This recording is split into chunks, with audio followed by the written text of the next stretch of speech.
நான் வந்து municipal கமிஷனராக last year 2024 ஆகஸ்ட்டில் தான் வந்து செலக்ட் ஆகிருந்தேன். ஸோ கரெக்டாக ட்ரைனிங் வர டைமில் தான் வந்து மெயின்ஸ் எக்ஸாமினேஷன் இருந்துச்சு. அந்த டைமில் வந்து நான் ட்ரைனிங் பீரியடுன்றது வந்து எனக்கு ஒரு பெரிய பாசிட்டிவான பாயிண்ட். பிகாஸ் வந்து இண்டிபெண்டன்ட் சார்ஜ் இல்லாதப்போ ஜஸ்ட் ஒரு ட்ரைனியாக வந்து இருக்கும்போது அது ஒரு ஆடட் பெனிஃபிட்டாக இருந்துச்சு. ஒரு எக்ஸஸ் கொஞ்சம் டைம் கிடைக்கும். அண்ட் நம்மளை சுற்றி இருக்கவங்க வந்து கண்டிப்பாக சப்போர்ட் பண்ணுவாங்க. ட்ரைனிங்கில் தான் இருக்கேன், நல்லா படி, இண்டிபெண்டன்ட் சார்ஜ் எடுக்கிற வரைக்கும் உனக்கு கொஞ்சம் ஒரு ஃப்ரீடம் இருக்கும் அப்படின்னு சொல்லிட்டு. ஸோ அது வந்து எனக்கு ஒரு பெரிய ஆடட் பெனிஃபிட்டாக இருந்துச்சு. அண்ட் அப்பார்ட் ஃப்ரம் தட் வந்து ஃபேமிலியுமே வந்து நான் ட்ரைனிங் போனாலுமே வந்து இது மட்டும் படிச்சுக்கோ அப்படின்னு சொல்லிட்டு நான் வந்து தூங்கி எழுந்துக்கிறனோலையோ அதுக்குள்ளே எங்கள் அம்மா எழுந்துச்சு கால் பண்ணிடுவாங்க.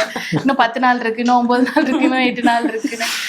இதை தாண்டி டிபார்ட்மெண்ட்லேருந்து ஒரு பெரிய சப்போர்ட் இருந்துச்சு. Starting from director of municipal administration, additional director and regional directors and my batchmate friends வந்து டெய்லியும் வந்து சப்போர்ட் பண்ணிட்டே இருப்பாங்க. ஏன்னா நாங்கள் ட்ரைனிங்கில் இருந்தப்போ கூட ரூம்மேட் வந்து அவங்களும் குரூப் ஒன் படிச்சுட்டு இருந்தாங்க மெயின்ஸ்க்கு. அட் த சேம் டைம் நானும் யூபிஎஸ்சி மெயின்ஸ் இருந்தேன். ஸோ இது எல்லாமே வந்து எனக்கு ஒரு கண்டியூசிவ் என்விரான்மெண்ட் வந்து கரெக்டாக க்ரியேட் ஆகிடுச்சு படிக்கிறது.